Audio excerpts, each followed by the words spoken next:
Last talk of the session on non-perturbative Mellin amplitudes. Go ahead, please. Thank you very much. So let me thank the organizers for this privilege to speak at the biggest string conference ever. So this talk will be about work done in collaboration with Sasha Giboedo from CERN, Dean Carmi from EPFL, and my student João Silva, whose ability and perseverance was really essential to succeed in this project. Okay, so let me start with some just big picture motivation. So there are two parallel bootstrap programs that aim at understanding QFT or quantum gravity, either in anti-de Sitter space or in Minkowski spacetime. And the main observables on the left are boundary correlation functions, which are equivalent to Mellin amplitudes, as I will review briefly. While on the right, the main observables are scattering amplitudes. Okay, so Mellin amplitudes play a central role in establishing a concrete link between these two parallel bootstraps, because you can really take a Mellin amplitude and just take the flat space limit of ADS, sending the radius to infinity and obtain scattering amplitudes. Okay, so that's, if you want, a generic motivation to study Mellin amplitudes. But our work has two more concrete motivations. So the first motivation is to constrain effective field theories in ADS. Okay?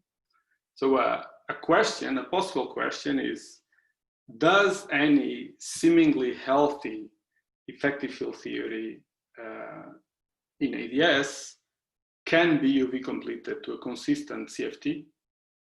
Okay.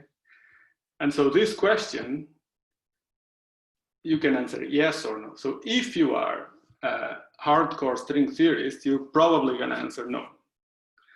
But if you are some more skeptical particle physicist, you may argue that if you get a healthy quantum field theory without gravitational anomalies, then you are able to couple it to gravity for sufficiently high Planck mass. Okay. So let me call these two different opinions the Garden conjecture and the Swampland conjecture. And it would be great to have some more general tool to address this debate. Okay, so the hope is that the bootstrap might play this role. And indeed, at the end of this talk and in our work, I will provide some rules that give a new handle into this question. Okay, so wait until the end to see what is the result. Okay, so the second motivation is very concrete. So the conformal bootstrap is very successful, but it's still expensive in the numerics sense, so it takes time to converge for many theories. So the question is, can we make the conformal bootstrap more efficient by setting it up in Mellin space? And there's good reasons to expect so, because Mellin amplitudes have been very successful, both at weak and at strong coupling in many different applications. So we would like to take them seriously and set up a non-perturbative bootstrap based on the Mellin amplitudes. Okay, so these are the main motivations. Okay, so my talk will have three main parts. So the first part will be try to really establish rigorously the existence of these Mellin amplitudes. The second part will be more pragmatic, to use this tool to obtain some CFT non-perturbative sum rules that then can constrain the CFT data. And the third part is actually applications of these sum rules in effective field theories in ADS, as I mentioned, and also the epsilon expansion. Okay, so before I start, let me just very quickly review the basics. So what is a Mellin amplitude? Well, they were introduced by Mach in 2009. So they are just a Mellin transform of a correlation function of scalar primary operators. So you see it's a function of the distances between the points, and you just transform the distances. So this gamma ij will be the Mellin variables. They are just dual to the distances. And the Mellin amplitude is this function here. And okay, in the general case, there are some constraints. Not all variables are independent. In fact, there are as many integration variables as independent cross ratios. But in this talk, I will focus on the 4-point function of identical operators. So in this case, I can be very concrete. So the 4-point function of identical scalar operators in CFT can be written like that, where f and u and v are conformal invariant cross ratios. And you see here the Mellin representation is just a way of writing f of u and v as a double integral over u to some power, v to some power. Okay? The gamma 2 and gamma 4 are the integration variables. And just for later notice, so m is what we usually call Mellin amplitude, but sometimes also convenient to call this m hat, which includes these gamma functions. Okay? This is just notation. So why is this useful? Well, the first thing is that crossing symmetry becomes very simple. So crossing symmetry was this property of the correlation function position space. Okay, so this comes from permuting the external points. If you translate that to Mellin amplitudes, you see that it's just a permutation of the variables. If you think the Mellin amplitude is a function of 3 variables with 1 constraint, okay? Gamma 2, gamma 3, gamma 4. So this it's very analogous to what happens for scattering amplitudes in flat space if you think that these 3 variables are the Mendelssohn invariants ST and U. Okay? So that's just basic review of what I mean by Mellin amplitude. Okay, so let's start part 1. So we want to define the Mellin amplitude rigorously. So let's try, our goal would be to write a formula like this first one here at the top. Okay, where the integrals run parallel to the imaginary axis. Well, this is just some Mellin transform, and the inverse is the second line. So that could be the definition. Unfortunately, this integral does not exist. Okay, diverges in any conformal field theory, so this is not good enough to actually define non-perturbative with the Mellin amplitude.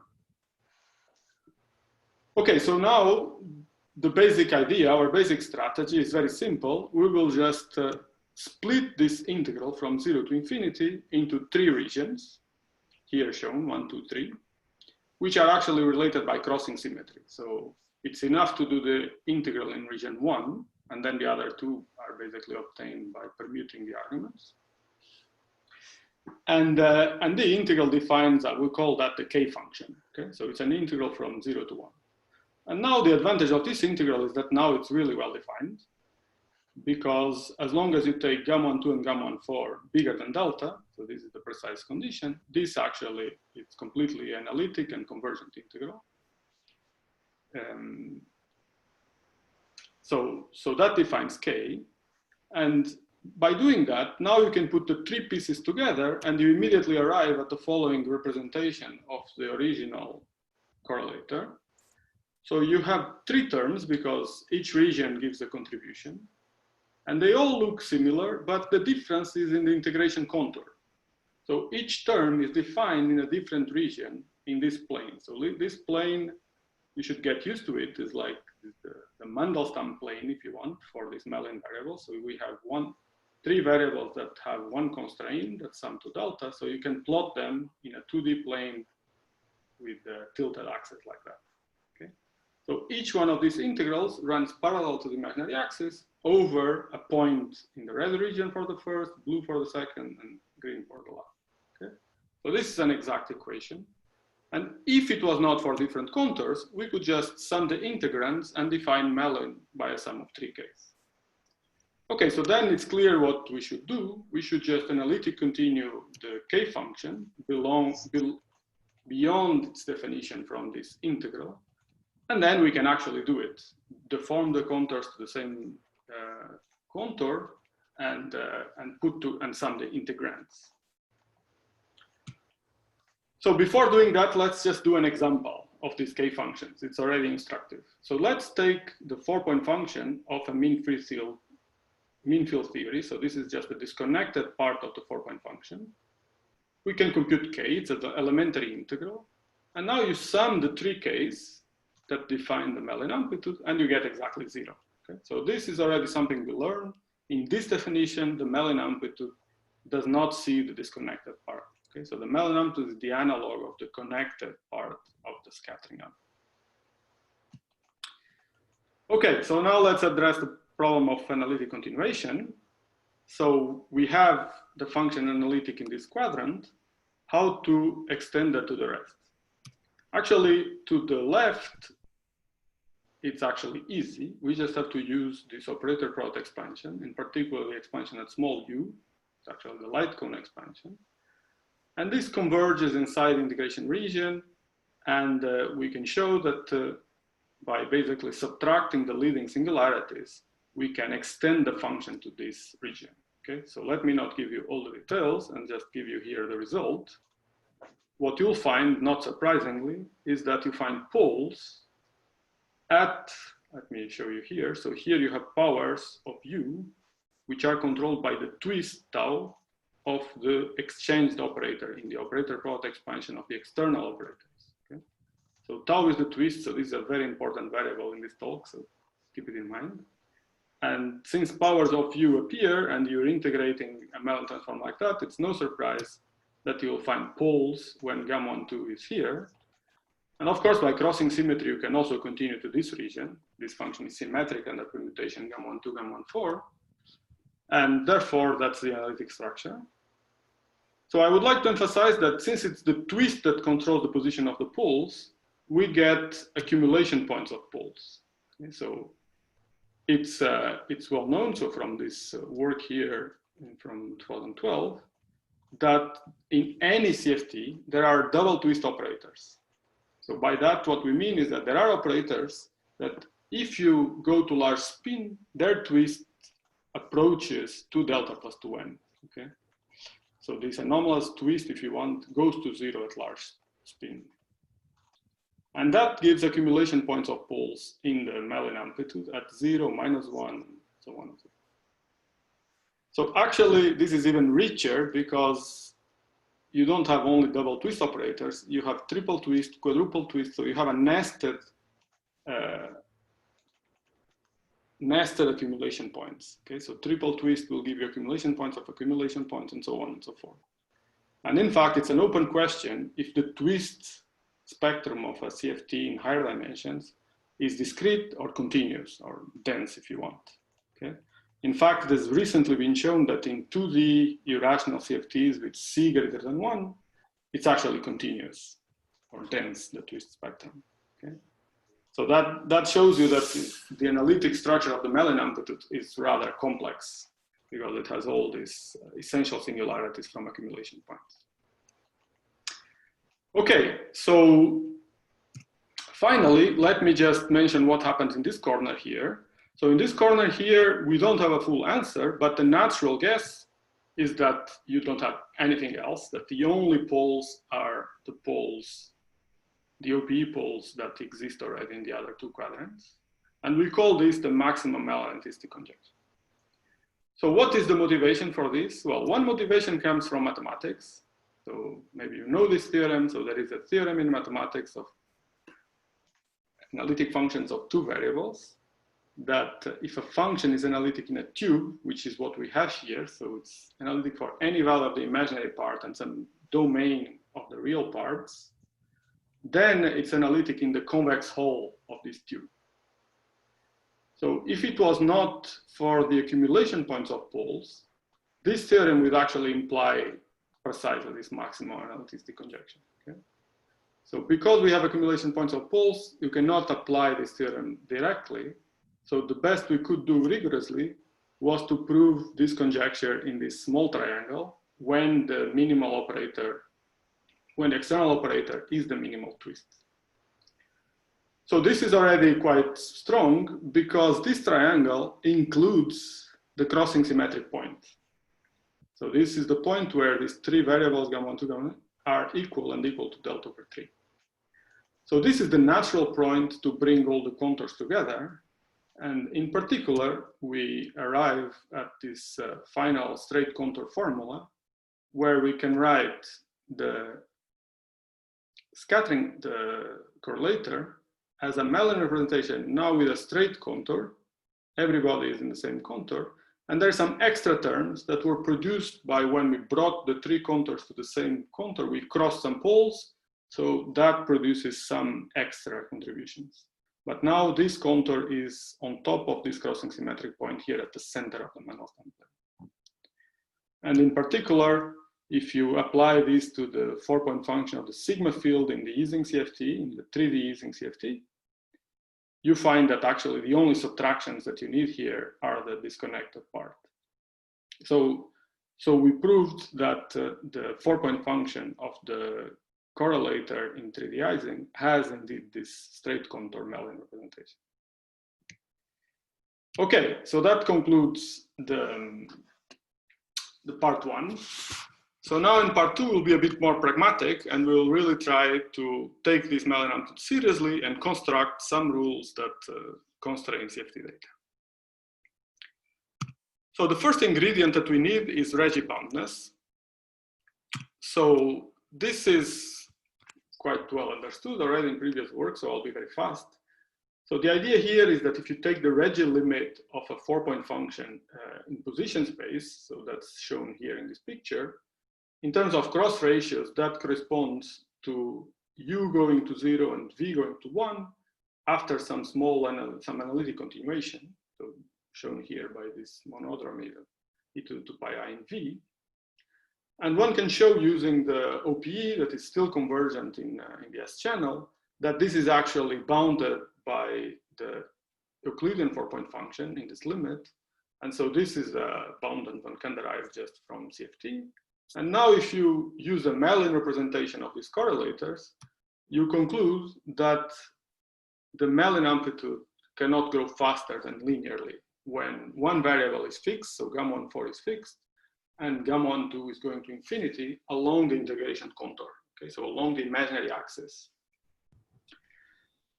So unfortunately, this is not exactly sufficient for our purposes, so we extend this bound slightly.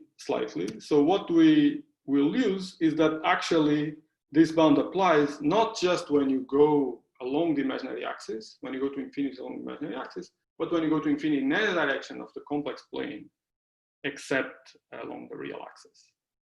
Okay. So that's the first property that we will use about Mellin amplitudes that will be crucial to write dispersion relations. The second property is Polyakov conditions.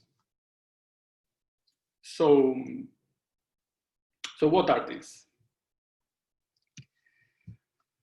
So essentially, Polyakov conditions are the statement that in a generic CFT, one should not find integer powers in the OPE, the operator about expansion, when you take operator 1 close to operator 2. But actually, in Mellin space, this is much more transparent. So in Mellin space, at least naively, it looks quite obvious. So the Mellin amplitude M was defined as this M hat, which was the sum of 3 K functions, if you remember, divided by these gamma functions. But then, of course, gamma functions have poles and they are squared. So the Mellin amplitude should have double zeros at negative integers. Okay, so that's what I wrote here. 0 and the double zero is the second condition. So this would be what we call the naive Polyakov conditions. Why is it naive? Well, it's naive because we've just seen that these points are actually essential singularities of the Mellin amplitude. So they are accumulation points of poles. Okay, so recall that there are in any CFT double twist operators which have this twist, so whose anomalous dimension decay is at large spin. In fact, we know exactly how it decays at large spin. It decays at large spin with a power of spin controlled by the minimal twist of the theory after the identity operator. And therefore, the picture in the gamma 1,2 plane is this. You have many, many poles, and each one corresponding to a different spin. And as spin increases, you accumulate at 0 or at -1. There is accumulation points at every negative integer. So this looks crazy. We're imposing a condition that a function has a double zero where it has an essential singularity. But if you remember string theory, it's not so crazy. So in the Veneziano amplitudes, if we take the Regge limit, we do a similar analysis, right? When we send S to infinity, S equals infinity is an accumulation point of poles of the Veneziano amplitude. But if we don't go along the real axis, if we go in any other direction, indeed we find that the function behaves as s to some power that depends on t, on the other variable. Okay? So this is exactly what we will find here. We will, if we approach this accumulation points from any direction different from the real axis, we will find a branch point behavior, a power law behavior controlled by the other variable. And this can be really computed. I won't show you the details, but we know everything because this is all controlled by the large spin behavior of the double twist operators, which we know, both the OPE coefficients and the anomalous dimensions. So this is the result. So when you approach gamma 1,2, approach a negative integer, you find this power law behavior controlled by gamma 1,4 and this power law, gamma 1,3, plus regular terms, which indeed have a double zero. And okay, then you can put it in a picture. So there is several regions. So the red region is where both exponents are positive, so the function goes to 0. And the green region is where both exponents are greater than 1, so the function goes to 0 faster than linearly. Okay, so the Polyakov conditions are, the non-perturbative Polyakov conditions are these conditions. Okay, so now we have everything we need to write a dispersion relation that then will lead to the sum rule. So dispersion relation is the standard trick. We just take a function and we write it as this identity using Cauchy theorem. It's equal to itself if you integrate around this pole. And now we just open the contour. Okay, so we open the contour and we pick all the other poles in the integrand. There are two important steps that we are using here. So one is that we are doing a subtracted dispersion relation. So we divide it by 2 powers of gamma 1,2 if you want. So here gamma 1,2 and gamma 1,2 prime. So that the contour at infinity does not contribute. Recall that the Regge bound was linear, so we need to divide by 2 powers to make sure that the integrand decays at infinity. The second thing we are using is that because we did subtractions, now we have extra poles which are not poles of M, which are these poles explicitly of the denominator. However, these are precisely chosen to be at the Polyakov conditions, gamma 1,2 and gamma 1,3 equals 0. Therefore, the residue will be M at those points, which vanishes by Polyakov condition. So with these two tricks, we can immediately write that by opening the contour, we get a representation of the Mellin amplitude just in terms of the residues of the Mellin amplitude, which we know. So the residues of the Mellin amplitude, we know that they are proportional to squares of OPE coefficients and to a kinematical function, which is basically the Mach polynomial. Okay. So this is our main tool, this dispersion relation, and let me mention here related work. So in particular, in this work of Carmi and Caron-Wolf, they also wrote a dispersion relation, which is the position space version of this formula. So, okay, so what can we do with it? Well, now that you have this dispersion relation, you can get some rules very easily. First, let's use crossing symmetry. So crossing symmetry between 1,2 and 1,3 is manifest. You see, the function is obviously symmetric, but between 1,2 and 1,4 is not. So this dispersion relation does not make crossing manifest in this channel. And so if you impose it, you'll get some rules, you'll get constraints. So in particular, let me choose this. It's just an example, but you get a simple and nice sum rule. Let's just choose gamma 1,2 and gamma 1,4 to be at this point, delta over 3. And then expanding this y. So clearly the first, since this should be symmetric, the first derivative must vanish. So if you do that, you get a sum rule of this type, where alpha is what we call a functional. It's completely explicit, okay? I wrote it here, doesn't matter the formula, but it's completely explicit function that depends on these kinematical functions Q, which are basically the Mach polynomials. Okay, but these are known in close, I mean, there are recursion relations to compute these functions to arbitrary order. Okay, so why is this sum rule interesting? Well, it's interesting because it has very remarkable properties. In particular, it seems to be the extremal functional for the maximization of the twist gap. So if you ask, how can I make a CFT with the biggest twist gap? What is the biggest twist gap compatible with the axioms of conformal field theory? This functional gives you the answer. Why is that? Well, the conjecture here is that we did not prove analytically, but we did extensive checks and various limits of this statement, that this functional is positive or non-negative for any twist above 2 delta. So it's plotted here. It actually has this form with many double zeros at 2 delta plus 2, 2 delta plus an even integer. And for the spin greater than 0, actually it has a single 0 at 2 delta. But they are all positive above 2 delta. If that is true, then it's clear that you cannot have a gap bigger than 2 delta.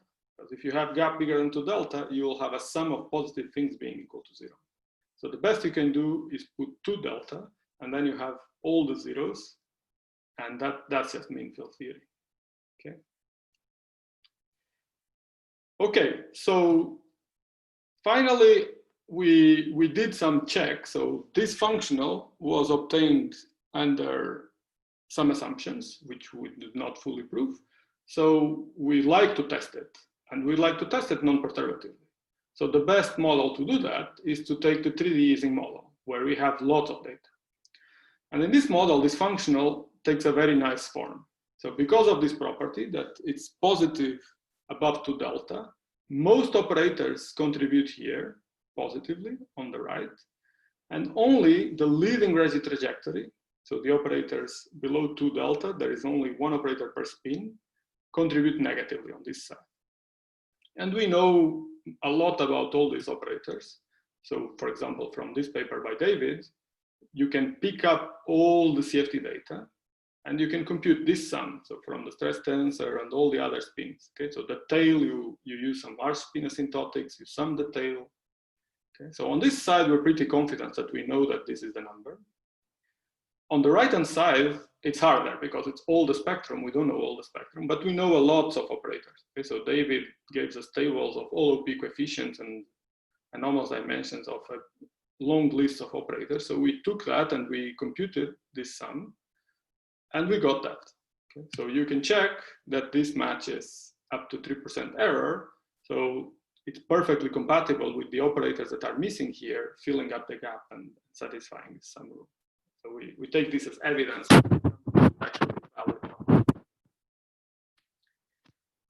Okay, so we come to the final part of the talk, where I will now try to apply some of these sum rules to concrete models. So the first application is to effective field theories in ADS. So it's this idea that we want to constrain effective field theories in ADS, this garden versus swampland debate. So let me use the language of large N CFT, which is equivalent to the perturbative expansion in ADS. And it's important to keep in mind that there are two types of operators. So there's operators which are single trace, which correspond to single particles, so fields in the bulk. And those have OPE coefficients with the external operators, which are order 1/n. And then there are double trace of the external operator, which have OPE coefficients that are order 1, but have anomalous twist, which is order 1/n squared. Okay? So now if you apply our sum rule at large N, so to this weakly coupled effective field theory in ADS, or equivalent of this large N CFT, what do we find? We find, okay, this is the structure of the sum rule. Let me explain. So first term comes from light single trace operators. Okay, so if you have some exchange diagram, it will contribute here. The second term comes from the leading double trace trajectory. Okay, so recall that our functional has double zeros at every double twist. Therefore, since it has double zeros and the anomalous dimensions are of order 1 over n squared, you get the contribution from the function to be of order 1 over n to the 4th. Okay, so this is this error term here. The only exception is the leading twist trajectory, because, well, it was fast, but if you recall, it has single zeros at the leading twist when the twist is 2 delta. So that single zero you can expand and you get this contribution. So this is the derivative on that single zero and times the anomalous dimension, which is of order 1 over n squared. And since this is already of order 1 over n squared, the OPE coefficients, you can just put the free ones, the mean field theory ones. And then the last term is everything else, so all the other heavy operators. So why is this sum rule interesting? Well, the remarkable fact is that the first two terms, let me call them H, the sum of the first two terms, so they are both of order 1 over n squared, and they are just computable in effective field theory. Okay? It's just, you know, the couplings between the particle, between the different fields, and you know how that affects the anomalous dimensions of the leading two particle states. Okay? This is all effective field theory computable. The last term is not computable because it has to do with all the heavy, high energy stuff, but it's positive because the functional is positive and these are squares of OPE coefficients. Therefore, you conclude that if you take some effective field theory, you compute H, and you find something positive, you can say this effective field theory is in the swampland. There is no way to save it.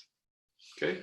So this is, if you want a way, I think this is the most exciting thing about these sum rules, is that it really gives you a concrete handle in this debate if an effective field theory can be completed or not. Okay? And yeah, I should mention that there's similar ongoing work also based on position space methods by these authors. I've heard about that from some talks. Okay, so let's apply this in some theories and see what we get. So let's start from a simple theory, some scalar cubic theory in ADS. So let's say phi is the external dual to the external operator, and we have some other scalar field that can be exchanged. So you can compute these diagrams in effective field theory. And from these diagrams, you extract all the CFT data you need to compute H, and you get H equals 0. Okay, so this theory is perfectly consistent with the sum rule. It just gives 0, which means the UV does not contribute to this sum rule at leading order. So this is, I'm computing this to order lambda squared, of course, which is the analog. Lambda is the analog of 1 over n in the previous slide. So now let's take another theory, still a quantum field theory. Okay, so far I'm not putting gravity. So this theory is another scalar theory, but now with a quartic interaction. But let's take this derivatively coupled. So actually, in this theory, if you compute H, which is again perfectly computable, you find that H is proportional to lambda. So lambda is already times a positive, minus lambda times a positive number. Okay. So therefore, since H has to be, cannot be positive, you conclude that lambda has to be positive. Okay. But it's true that we exclude some effective field theory, but there's nothing that particle physicists don't know already. So this is well known from this paper. So yeah, I wouldn't consider this a new swampland constraint, right? This is it's something you can derive in flat space just from some dispersion relation trick. Finally, let me consider the coupling to graviton. So let's take the scalar just minimally coupled to graviton. So then you have to sum up these three graviton exchange diagrams. And again, this is, we know how to do it. And we can compute H, and we find H to be negative. Okay. So in this case, again, we cannot exclude the theory. And because we actually expect the UV to contribute something in this theory, because we know that at 3-level graviton exchange grows with energy faster than what we imposed in the Regge limit. Therefore, we expect indeed something coming from the UV. So everything is consistent. So I would say that the summary is that at the moment, these sum rules and the bootstrap is still not able to put any effective field theory in the swampland. But I think this definitely deserves further study, and maybe tomorrow someone will find the right functional in the right theory to actually exclude one seemingly healthy effective field theory. Okay, so about 3 or 4 minutes left. Very good, very good. I'm really finishing. So last application, epsilon expansion. So now this is a purely field theory application, just the Wilson-Fisher fixed point. So this is just some conventions for the anomalous dimensions of the field phi and the double twist operators. And here we again start from the same dispersion relation that we had before for the 4-point function of phi.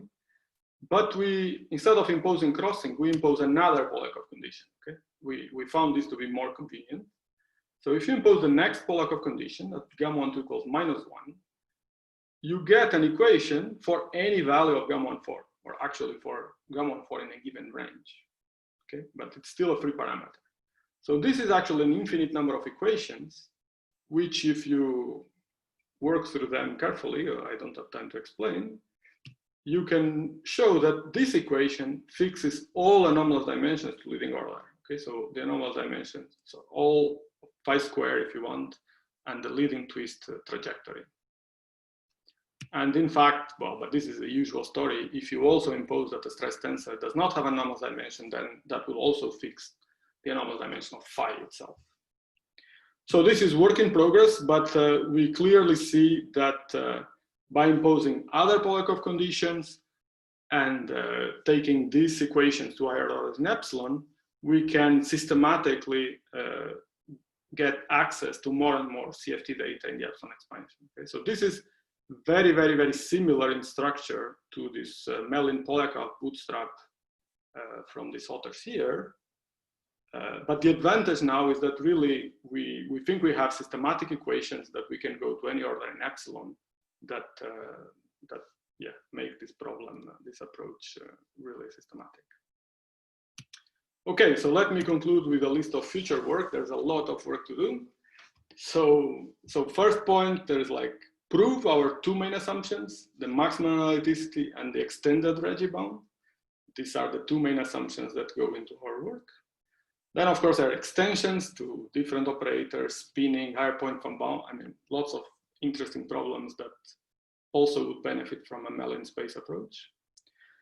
And then these two points here in the middle are directly related to the numerical bootstrap. So what do we need? We need to actually construct a basis of efficient functionals. So what I explained to you was a bit on a hard hoc way of constructing functionals, but so we would like to have a basis, systematic, and then implement it numerically. Okay, so this is something that basically can be done in the near future, and it would be good to see how efficient it becomes.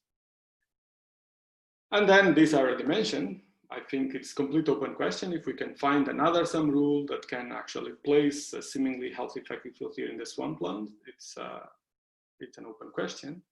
And let me end with an invitation for the next talk. So it's more related to our real world. So are Mellin amplitudes useful in the sitter? So please continue with Charlotte's talk after me. Thank you very much. Okay, thank you. So moving to questions. The first question I see is from Abhijit. Hi. Hi, Abhijit. Hi. So if you consider phi to the 4 theory in the bulk, then the sum rule seems to put a constraint on the sign of the coupling. That would del phi to the 4, yes. Not del phi to the 4. Just let's say phi to the. Just phi to the 4 it doesn't. So actually at leading order it just vanished because. So phi to the 4 only gives anomalous. So first of all, there are no single trace exchanges, only double trace. Mm-hmm. And it only gives anomalous dimensions to the spin 0 double trace. And if you remember, the spin 0 functional has double zeros everywhere. So it will immediately give you an order lambda square contribution. There is no order lambda contribution. That vanishes identically. I see. But if you consider, let's say, higher derivative 4-point couplings, then you would get a system of inequalities, presumably, right? You mean if I put even more derivatives than these 4 derivatives? Yeah. Yes. So those would be unfamiliar constraints? Well, I think it's a matter of how you choose the basis of effective field theory couplings, right? Well, you can organize them by derivatives to begin with, let's say. Sorry? You can organize them by derivative, number of derivatives. Right. If you do that in flat space, then the derivatives will correspond to powers of S in the scattering amplitude. And so you can really split. So must be positive is the coefficient of S squared, right? In the scattering amplitude in flat space. So here, what really this is measuring is the anomalous dimension. So in this case, it's the spin 2 double twist operator that gets an anomalous dimension that has to be negative, cannot be positive. Mm-hmm. But if you just write derivatives at finite radius of ADS, all these things will in principle contribute some bit for this anomalous dimension. And so that's why you get a mixture. But that's more of a difficulty of splitting the basis in ADS when you have finite radius. The power of derivative is not really sufficient to split this basis. Thank you. Okay, the next question is from Ivo Sachs. Very impressive talk, thanks. So my question is, you said that these sum rules at large n, they are related to perturbation theory in ADS. So the first question is there any way to track renormalization in the bulk and renormalizability? And the second question would be, if there were to be a cutoff, is there any way to see this cutoff on the sum rule side or on the Mellin side?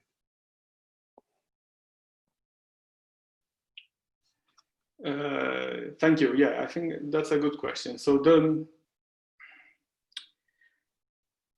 I think the fact that you need a cutoff in the effective field theory is related to the fact that if these heavy operators contribute or not in perturbation theory. So let me try to explain. So if in perturbation theory, your amplitude, let's think in flat space, in Mellin space is very similar. In perturbation theory, your amplitude grows with energy, then you know that you need a cutoff, right? You will violate unitarity at some point in perturbation theory. So what does it mean for this sum rule? It means that if it grows in energy, it means the anomalous dimensions also grow with the twist, which makes this part of this heavy part actually contribute non-zero. So basically, we can distinguish a theory that needs a UV cutoff by the fact if this heavy operators contribute positively or not.